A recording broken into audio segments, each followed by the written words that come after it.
Hi, so I'm Jeremy Clinton from Lingo24. I run the sales operation for what we call e-commerce. So that basically means supporting B2B, B2C, and B2B2C companies in taking their products to global markets, making that process simpler and easier, and trying to really harness the return on investment around some of the decisions they're making. We've got our own set of technology which really supports that process, and the key goal is really reducing the cost of taking product to new markets, making our customers as successful as possible, and really trying to harmonize that approach through integration to enterprise level technology such as Agility, Multichannel. So today I really want to talk about how you can make that process more effective, how you can actually maximize your chances of success, and also what trends we're seeing within the global digital marketplace generally, which mean that you really need to act to make sure you maintain your success in these markets. So, obviously here to talk about Agility and Lingo24 and the relationship between the way the data is being used and how that's changing the current digital transformation that people are seeing. And we've certainly seen amongst our customers 3 key trends. I think that's reflective generally of what's happening within a lot of different industries. So obviously it's an ever more global marketplace. The barriers to entry to new markets are coming down, which gives a huge amount of opportunity, but obviously also creates some threats.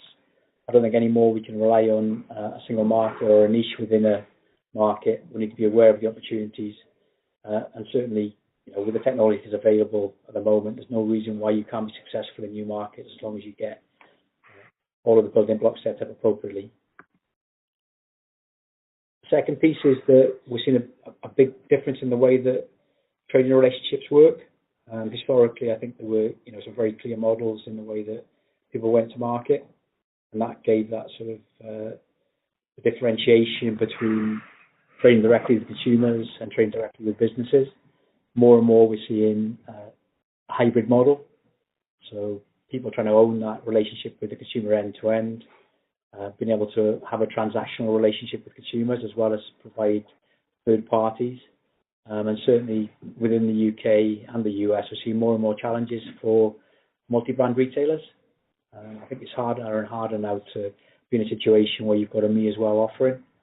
So by getting the right technology in place, you can actually be very, very effective in both driving brand awareness for your products, wherever those products might be, but also in driving a transactional channel.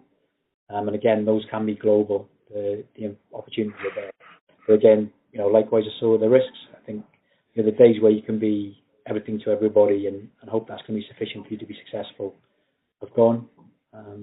With the high-profile examples recently within the UK in particular, whether it's B2B, B2C, or somewhere in between the two, you really need to have a proper trading pattern and relationship which gives you ownership and control of where the revenues sit.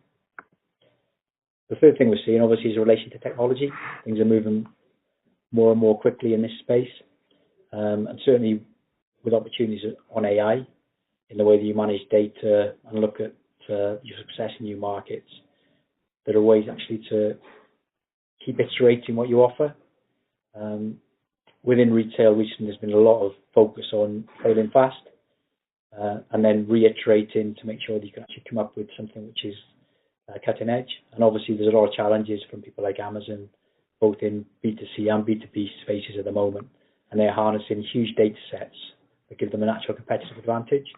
So I think key things are being in a situation where you can actually understand what your customers want, making sure you give the best possible user experience within that, and really leverage technology to offer you those opportunities to be successful and offer a point of difference.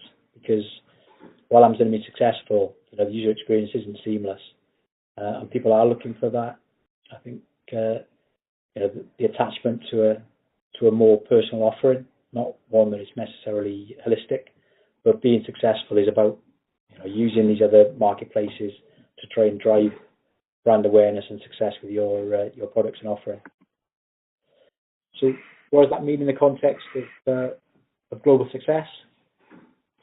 So, the data speaks for itself. 84% of businesses, buyers are more likely to buy in their own language. So, that cuts across both consumers and professional buyers. 60% of shoppers from non-English countries rarely or never buy from English-only websites. So whilst you can be successful with an English-only site, and certainly maybe more successful than with other languages, if you tailor your offering successfully, it really drives penetration within the market and can really drive confidence, improve conversions, and just have a much, much better user experience. And if you're paying a lot to acquire the opportunity to sell to customers, making sure that they've got the right experience when they land on the site is really, really important. And obviously language is a key part of that. So what do we want to do as a business? I guess perversely, we actually want to reduce overall cost of translation. And the market obviously has been disrupted pretty effectively. You can get translations for nothing via Google. But what that's really done is open up the opportunity for people to drive their products into new markets and to test new markets really, really successfully. So we're using a lot of different opportunities to try and bring costs down, both by simplifying your data, using AI through neural machine translation, and also having a very strategic approach in the way that you deal with your products. So identifying those products which will give you the best return, be that margin or through the length of the time the products will be available to your customers, to really tie up the investment in the quality of your content and the quality of your translations to make sure that matches up against the returns from your customers. We'll strengthen the translation process, and obviously the integration with the Agility platform is part of that approach. Being in a situation where you can automate the approach as much as you can, so reduce the amount of time and effort that already sort of stressed teams have to put on this. So you can manage one language, your core language, effectively within Agility, and that then just scales across through automation to allow you to have your translations sent through automatically and appear back in the platform for publishing, be that marketing or product data. And then key element related to the first 2 points really, it just allows you to get more products in front of your customers in language in these markets at the appropriate cost. Obviously that being the key part, because by altering the quality level you use, be that neural machine translation or high quality human translation, based on the returns you get in market by product category, then you've got that flexibility to be successful. So we are trying to really align the approach that we take against your key business goals. And obviously nobody's translating just for the love of it. The whole point of this is actually to sell more products and be more successful, actually drive both bottom line and top line. So, key challenges the businesses face, we're obviously trying to have those integrated workflows. So being in a situation where you don't have to dive out of your platform to manage translations or import and export those. Getting that content out to market more quickly, so that when you launch in one market, you can launch in many markets. And obviously that makes things like stock control far more effective and far easier to manage. Reduce complexity, as I mentioned, and then just harnessing data to drive efficiency. So that really means maximizing the translation resource that you've got. We're also being in a scenario where you can repurpose content, not just for your local market, but also for the international markets, which allows you to concatenate, as an example, around product descriptions and the like. Obviously, solutions are related to data processing and simplification. So, Agility Lingo24 customer, I recently wanted to launch all of the products in 3 new markets, Scandinavia, and through data analysis, we were able to reduce the amount of content for translation by around 35%. And obviously, that meant we could get to market more quickly, but also importantly, it significantly reduced the cost involved. Platform-to-platform integration, so that means directly from the Agility user interface, you can send product through for translation without having to drop out. It's a very, very seamless approach, and through setting up batch processes, you can actually set the time of day that new product feeds are sent through for translation, and obviously vary the service level as required for the different products that you've got. So, key value in terms of this approach, obviously reduction in time to market. One of our biggest customers has managed to reduce their time to market from 4 weeks to 1 week through a series of different integration steps, and that's had a significant effect on their success. They've now pivoted completely as a business. So as a US company, traditionally they were quite strong in the home market but struggle internationally. They're now driving revenue at 55% globally versus 45% in their home US market. The data simplification I mentioned is reducing the associated cost and time in that.